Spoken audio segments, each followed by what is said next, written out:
প্রিয় শিক্ষার্থীবৃন্দ, এমসি স্কুলের পক্ষ থেকে সকলকে অনেক অনেক শুভেচ্ছা এবং অভিনন্দন।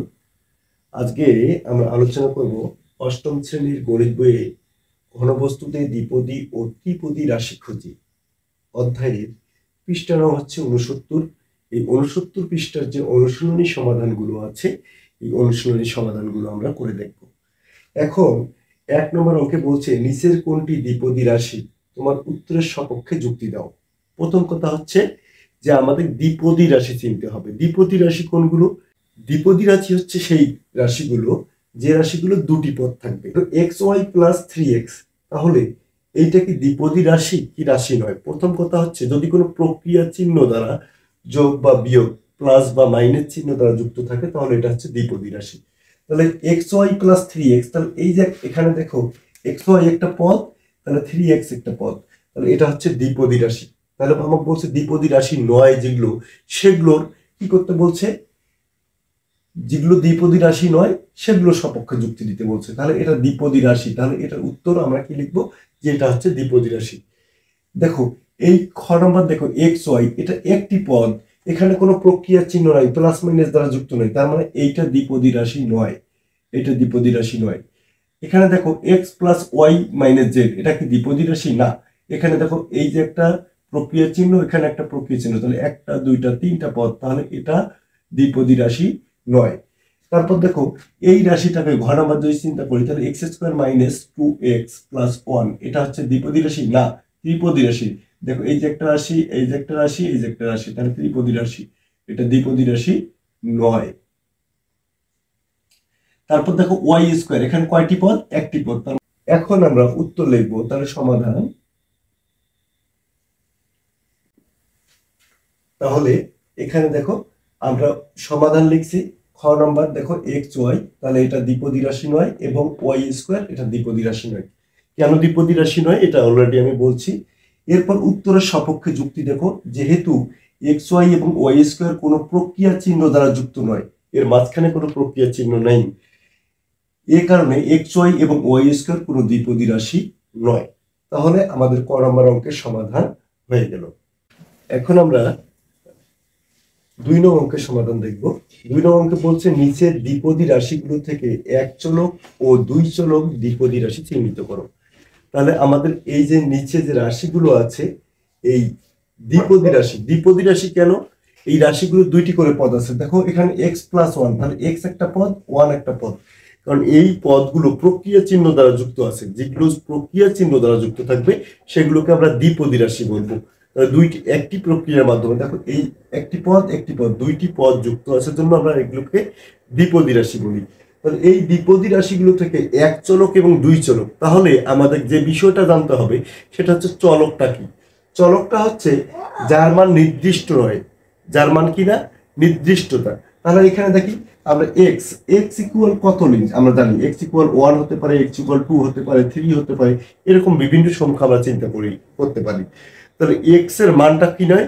নির্দিষ্ট নয়।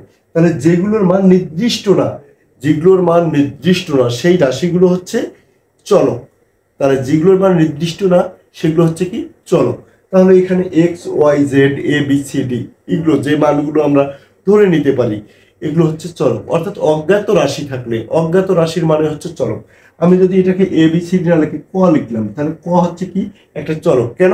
ক এর মান, ধরি ক ইকুয়াল 100 টাকা, ধরি ক ইকুয়াল 200 টাকা, ধরি ক ইকুয়াল 1 টাকা, তাহলে ক এর মানটা হচ্ছে কি? চলক। তাহলে এখানে এই একপদী এবং দ্বিপদী রাশি থেকে কি করতে হবে? তাহলে আমাদের দ্বিপদী রাশিগুলো থেকে কি করতে হবে? চলক নির্ণয় করতে হবে। এক চলক এবং দুই চলক বিশিষ্ট দ্বিপদী রাশিগুলো চিহ্নিত করতে হবে। তাহলে আমি প্রথমে এক চলক বিশিষ্ট দ্বিপদী রাশি চিহ্নিত করব। তাহলে দেখো এক চলক বিশিষ্ট দ্বিপদী রাশি আমরা ক নম্বর অঙ্কটাকে যদি চিহ্ন, তাহলে দেখো এখানে এক্স, এক্স হচ্ছে একটি চলক, কিন্তু 1 তো চলক না। তাহলে এক্স যেহেতু চলক, তাহলে এটা হচ্ছে এক চলক বিশিষ্ট। তাহলে ক নম্বর দেখো এক্স প্লাস 1, এটা হচ্ছে এক চলক বিশিষ্ট একটি রাশি। তারপর দেখো এখানে খ নম্বর যদি আমরা চিন্তা করি, এখানে এক্স, একটি এক্স আছে, তাহলে চলক এখানে কয়টি? একটি, তাহলে এক চলক বিশিষ্ট। তাহলে এখানে খ নম্বর হচ্ছে 3x প্লাস 5, এটা হচ্ছে কি? এক চলক বিশিষ্ট। তারপর দেখো গ নম্বর, গ নম্বর কি বলছে? x মাইনাস 3, তাহলে গ নম্বর আমরা লিখলাম এক্স মাইনাস থ্রি। তাহলে গ নম্বর এখানে একটি চলক আছে, তার মানে এটা হচ্ছে এক চলক বিশিষ্ট দ্বিপদী রাশি। তারপর দেখো ঘ নম্বর, দেখো ঘ নম্বর এখানে একটি চলক আছে, তাহলে 5x - 2, তাহলে একটি চলক, তাহলে ঘ নম্বর হচ্ছে এক চলক, তাহলে আমরা লিখবো 5x - 2, এটা হচ্ছে একটি চলক। এবার দেখো ও নম্বর কি বলছে? ও নম্বর এই যে এখানে x একটি চলক, y একটি চলক, যেহেতু এটা দুইটি চলক আছে তার মানে এটা দুই চলক বিশিষ্ট দ্বিপদী রাশি, তাহলে আমরা দুই চলক বিশিষ্ট দ্বিপদী রাশির জায়গায় আমরা লিখবো ও নম্বর হচ্ছে, এটা হচ্ছে দুই চলক বিশিষ্ট দ্বিপদী রাশি। এখানে x একটি চলক, y একটি চলক। তারপর দেখো চ নম্বর x² + 1, তাহলে এখানে কয়টি চলক? তাহলে দেখো চ নম্বর, তাহলে চ নম্বর হচ্ছে এখানে হচ্ছে একটি চলক, তাহলে x² + 1, তাহলে x এখানে একটি চলক, যেহেতু একটি চলক অর্থাৎ এটা এক চলক বিশিষ্ট দ্বিপদী রাশি। তারপর দেখো এখানে ছ নম্বর বলছে হচ্ছে x² - y, তাহলে এখানে x একটি চলক, y একটি চলক, তার মানে এটা কি বলতো? এটা হচ্ছে দুই চলক বিশিষ্ট দ্বিপদী রাশি। তারপর দেখো বর্গীয় জ নম্বর কি? এখানে বর্গীয় জ নম্বর হচ্ছে x² + y², তাহলে এখানে x একটি চলক এবং y একটি চলক, যেহেতু x একটি চলক, y একটি, তাহলে এটা কয় চলক বিশিষ্ট? দুই চলক বিশিষ্ট দ্বিপদী রাশি। আমাদের বলছিল যে দ্বিপদী রাশিগুলো থেকে এক চলক এবং দুই চলক বিশিষ্ট দ্বিপদী রাশি চিহ্নিত করতে। তাহলে এগুলো হচ্ছে এক চলক বিশিষ্ট দ্বিপদী রাশি, এগুলো হচ্ছে দুই চলক বিশিষ্ট দ্বিপদী রাশি। আবারও বলছি, এক চলক বিশিষ্ট দ্বিপদী রাশি কেন? কারণ এতে একটি চলক আছে। এখানে দুই চলক বিশিষ্ট দ্বিপদী রাশি কেন? কারণ এখানে দুইটি করে চলক বিদ্যমান আছে। তাহলে যেগুলো একটি চলক থাকবে সেটা হচ্ছে এক চলক বিশিষ্ট দ্বিপদী রাশি, যেখানে দুইটি চলক থাকবে সেটা হচ্ছে দুই চলক বিশিষ্ট দ্বিপদী রাশি। তাহলে এই ছিল আমাদের 2 নং অঙ্কের সমাধান। আমরা এখন দেখব 3 নং অঙ্কের সমাধান। এখন দেখো 3 নম্বর অঙ্কে বলছে যে নিচের বীজগণিতিক রাশিগুলো থেকে এক চলক, দুই চলক ও তিন চলক বিশিষ্ট ত্রিপদী রাশি চিহ্নিত করো। তাহলে যেখানে যে রাশিগুলো লেখা আছে এই রাশিগুলো হচ্ছে ত্রিপদী রাশি।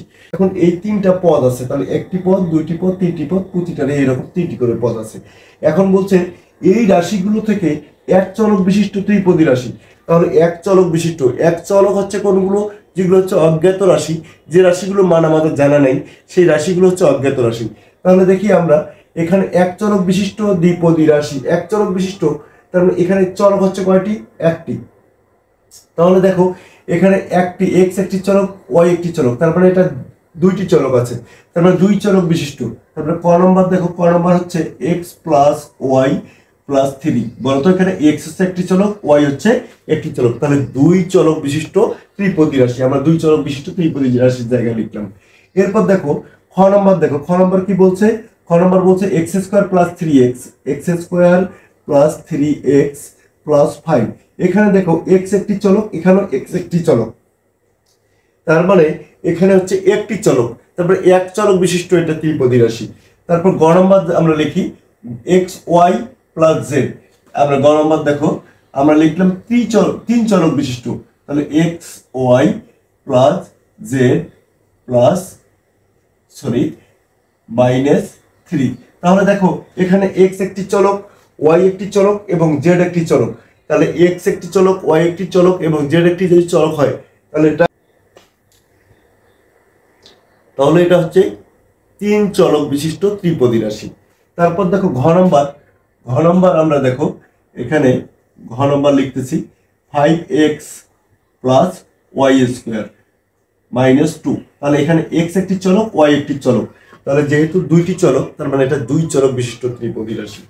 ও নম্বর দেখো এখানে বলছে 2x + 3y - z, তাহলে এখানে দেখো x একটি চলক, y একটি চলক এবং z একটি চলক, যেহেতু এখানে তিনটি চলক আছে এটাই হচ্ছে তিন চলক বিশিষ্ট ত্রিপদী রাশি। তারপর দেখো চ নম্বর বলছে y² - y + 1, তাহলে দেখো এখানে y এবং y তার একটি চলক আছে, তার মানে এটা হচ্ছে এক চলক বিশিষ্ট ত্রিপদী রাশি। ছ নম্বর দেখো x² - yz + 2, তাহলে এখানে x একটি চলক, y একটি চলক এবং z একটি চলক, তার মানে এটা তিন চলক বিশিষ্ট ত্রিপদী রাশি। তারপর দেখো বর্গীয় জ হচ্ছে